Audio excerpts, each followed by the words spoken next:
And even, I don't know if you've seen this, even the famous royal wedding kiss got upstaged by the little flower girl. It's such a cute picture. Look at her. It's the cutest thing Isn't I've that ever adorable? seen. She's so cute. And incredible, with all the months of planning that went into that royal wedding and how seamless it was and how perfect it was, they have still come up with one of the most awkward wedding photos of all time. Have you seen this picture? No. This is genuine. It's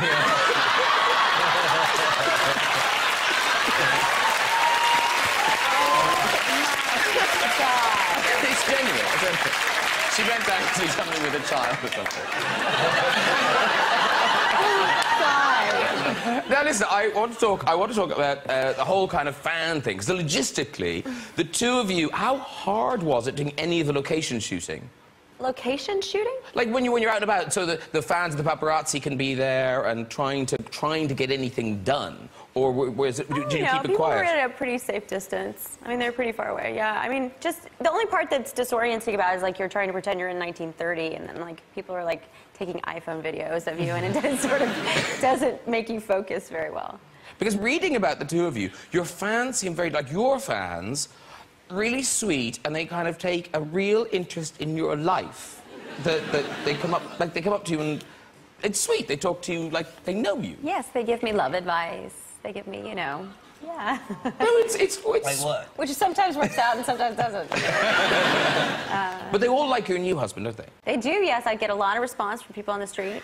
I met a guy named George yesterday. He really likes my new husband. He's never met him. But he's like, I like this guy. This guy's the guy for you. I'm not even kidding. But that is kind of adorable. It's very endearing. That people care about you. They're somehow invested in my personal life. Yeah. Which is nice. Yeah. Robert's fans, they seem more nuts. No offense.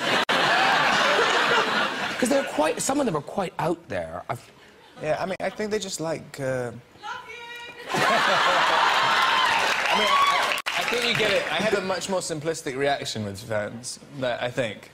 Like, it's like, you know, they're just like screaming.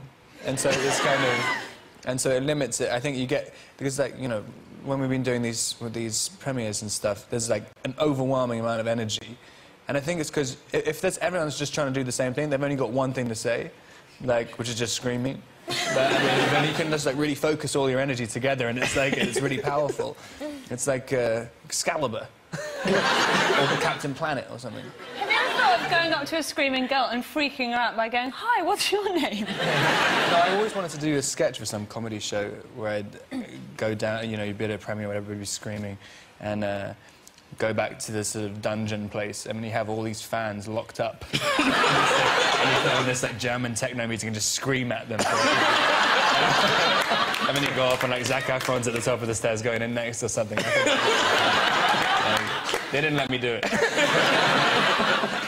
And oddly, this isn't the first time you guys have worked together, is it?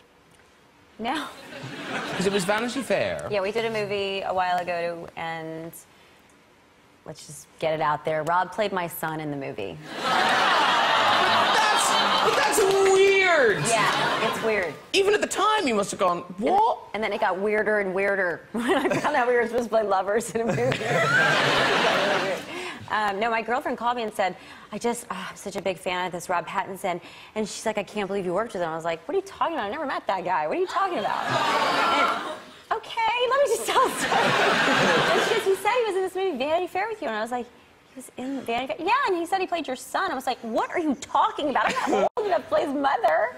And then I remembered there was a scene where I'm playing 40, and he's my 17-year-old son, and he comes to see me and basically tell me off because I abandoned him as a child, and the whole thing was so implausible. I think they cut it out of the movie.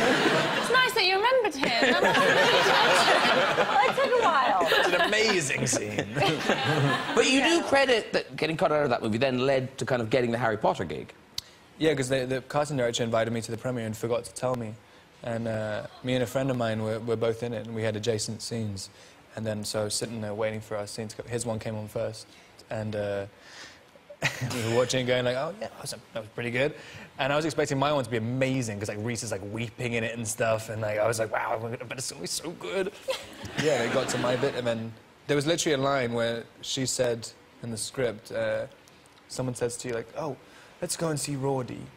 And you're like, really? Should I go and do that or something? And yeah, she's like, yes, definitely do that. And then it cuts into our scene. And when I was watching the premiere, it's like, you should go and see Roddy. And like, no.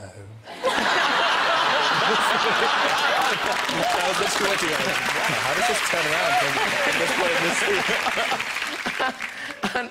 And Robert, until you were, I think, about 12, the idea of you growing into kind of a big heartthrob, I mean, certainly your sisters didn't see you growing into a big heartthrob, did I think they still don't. My sisters used to always say to me that if I hadn't discovered hair gel, I'd be the tall guy who all my friends got to buy alcohol for them. But didn't your sisters used to dress you up? I think they just used to give me a ponytail a lot, or I used to, like, give myself one. It's strange. You'd be surprised. My sisters were very abusive. Ponytail?